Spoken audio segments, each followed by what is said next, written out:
தம் சகோதர சகோதரிகளிடம் சினங்கொள்கிறவர் தண்டனை தீர்ப்புக்கு ஆளாவார். முதல் வாசகம். எலியா செபித்தார், வானம் பொழிந்தது. அரசர்கள் முதல் நூலிலிருந்து வாசகம். அதிகாரம் 18, இறைவசனங்கள் 41 முதல் 46 முடிய.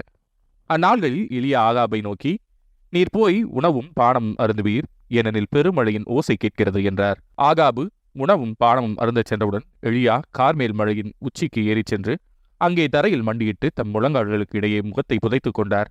பின்பு அவர் தம் பணியாளனை நோக்கி, நீ போய் கடல் பக்கமாய் பார் என்றார். அவன் போய் பார்த்து ஒன்றுமில்லை என்றான். எலியா அவனை நோக்கி, 7 முறை மீண்டும் சென்று பார் என்றார். 7ஆம் முறை அவன் சென்று பார்த்து, இதோ மனித உள்ளங்கை அளவு சிறிய மேகம் ஒன்று கடலிலிருந்து எழும்பி மேலே வருகிறது என்றான். அப்போது எலியா அவனை நோக்கி, நீ போய் ஆகாபிடம் மழை தடுத்து நிறுத்தாதபடி தேரை பூட்டி போய்விடும்படி சொல் என்றார். இதற்கிடையில் வானம் இருண்டது, கார்மேகம் சூழ்ந்தது, காற்று அடித்தது, பெரும் மழை பெய்தது. ஆகாபு தேரில் ஏறி இஸ்ரேலுக்கு சென்றான்.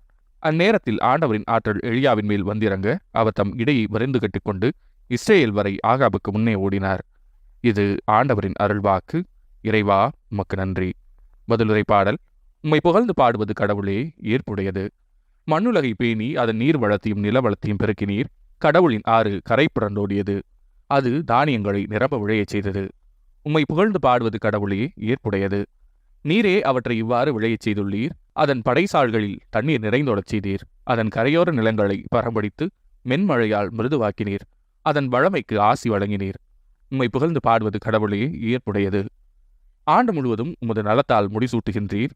உம்முடைய வழிகள் எல்லாம் வளம் குளிக்கின்றன. பாலை நிலத்தில் மேய்ச்சல் நிலங்கள் செழுமை பொங்குகின்றன. குன்றுகள் அக்களிப்பை இடைக்கச்சையாய் அணிந்துள்ளன. உம்மை புகழ்ந்து பாடுவது கடவுளே, ஏற்புடையது. நற்செய்தி வாசகம்.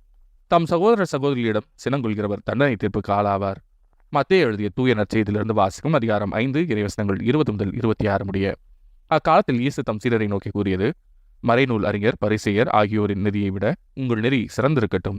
இல்லையெனில் நீங்கள் விண்ணரசுக்குள் புக முடியாது என உங்களுக்கு சொல்கிறேன். கொலை செய்யாதே, கொலை செய்கிறவர் எவரும் தண்டனை தீர்ப்புக்கு ஆளாவர் என்று முற்காலத்தவருக்கு கூறப்பட்டிருப்பதை கேள்விப்பட்டிருக்கிறீர்கள்.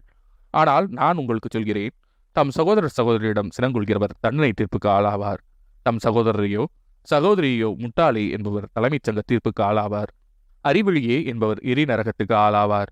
ஆகையால் நீங்கள் உங்கள் காணிக்கையை பழிவிடத்தில் செலுத்த வரும்போது உங்கள் சகோதர சகோதரிகள் எவருக்கும் உங்கள் மேல் ஏதோ மனத்தாங்கள் உண்டென அங்கே நினைவுற்றால் அங்கேயே பழிவிடத்தின் உங்கள் காணிக்கையை வைத்துவிட்டு போய் முதலில் அவரிடம் நல்லுறவு ஏற்படுத்திக் கொள்ளுங்கள். பின்பு வந்து உங்கள் காணிக்கையை செலுத்துங்கள். உங்கள் எதிரி உங்களை நீதிமன்றத்துக்கு கூட்டிச் செல்லும்போது வழியிலேயே அவருடன் விரைவாக உடன்பாடு செய்து கொள்ளுங்கள். இல்லையேல் உங்கள் எதிரி நடுவரிடம் உங்களை ஒப்படைப்பார். நடுவர் காவலரிடம் ஒப்படைக்க நீங்கள் சிறையில் அடைக்கப்படுவீர்கள். கடைசி காசு வரை திருப்பி செலுத்தாமல் அங்கிருந்து வெளியேற மாட்டீர்கள் என உறுதியாக உங்களுக்கு சொல்கிறேன். இது ஆண்டவரின் அருள்வாக்கு. கிறிஸ்துவே, உமக்கு புகழ்.